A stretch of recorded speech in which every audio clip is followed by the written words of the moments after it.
ওঠ শালা মাতাল। দেখেন ভাই, আমার ভুল হয়ে গেছে, আপনি আমাকে ক্ষমা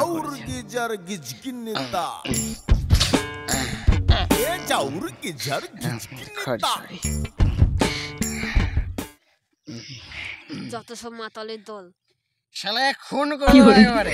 শালা মাতাল। এ শোন শোন শোন,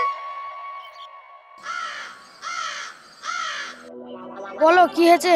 আরে তো দাদাকে কিছু বলিস, নাহলে তো মার খেয়ে মারা যাবে। কেন, কি করেছো? কি আবার করবে, এক্ষুনি আমার সাথে মাতলামি করে গেল, বলছে না কি আবার আমাকে খুন করবে। ঠিক আছে, আমি দেখছি। বাবা, ও বাবা, কই তুমি? কেন রে, কি হলো? এই তোমার ছেলের জন্য না রাস্তাঘাটে বেরিয়ে জো নেই, যেখানে যাচ্ছে সেখানে মাতলামি গল্প শুনতেছি। বাবা, ও বাবা, কই তুমি? ওই তো আমার লাভ ভাজা।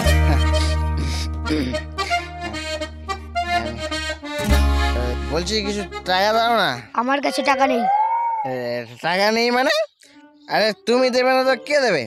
না, বাবা বলছে না যে টাকা নেই। তুই জানিস না যে বড়রা কথা বলে সেখানে ছোটদের কথা বলতে হয় না? দেখছো বাবা কেমন মাতলামি করছে?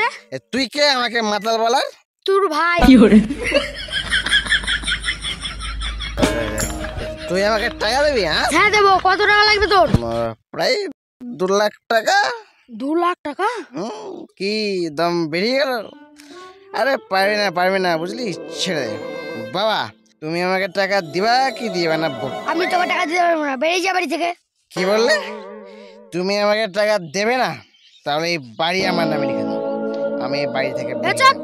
আর একটা বাজে কথা বললে গায়ে হাত তুলতে বাধ্য হবো। ভাই? কে তোর ভাই?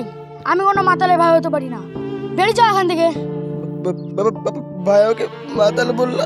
কে তোর বাবা? আমি কোনো মাতালের বাবা হতে পারি না, আর ভবিষ্যতে যেন তোর মুখ না দেখি। বেরিয়ে যা বলছি বাড়ি থেকে, চলে আই।